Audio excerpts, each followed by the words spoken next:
This year I had the incredible privilege of being in Israel together with my family. And we made a day trip down to Hebron. Hebron is a small town in Israel in what is considered today the West Bank. It is largely occupied by Palestinians, although there is a small Jewish community there. But what makes Hebron such a meaningful place is the Marat HaMachpelah, the cave in which the patriarchs and the matriarchs are buried.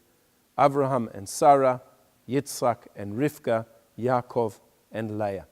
And according to tradition also, Adam and Chava, Adam and Eve. Now, one cannot see today the actual cave itself. It's deep, deep underground. But on top of the cave is a massive structure, which some say was built by Herod himself. If you look at the actual material, it looks like Herodian stone.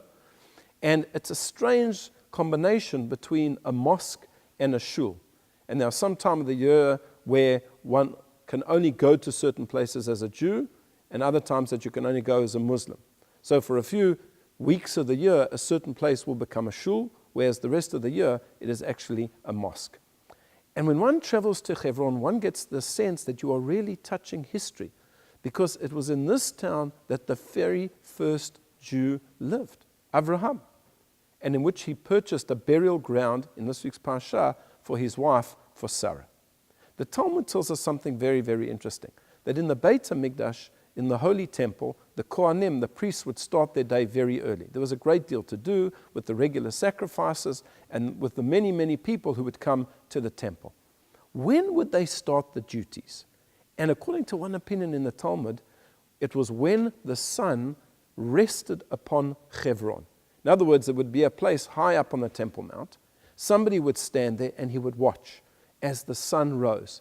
And as soon as he was able to see Hebron, that's when the temple service would begin. What is the relevance of that? And I once heard the following explanation, that Hebron represents our forefathers, our connection to our past. That's how we begin our prayers. Elokei Abraham, Elokei Yitzhak, Elokei Yaakov. God, you are the God of Abraham, the God of Isaac, the God of Jacob. We weren't the ones who started Judaism. It has a beginning point. It goes back all of the way to our patriarchs, to the great fathers who went through many trials and tribulations to begin a nation. And therefore, that was the focus in the temple.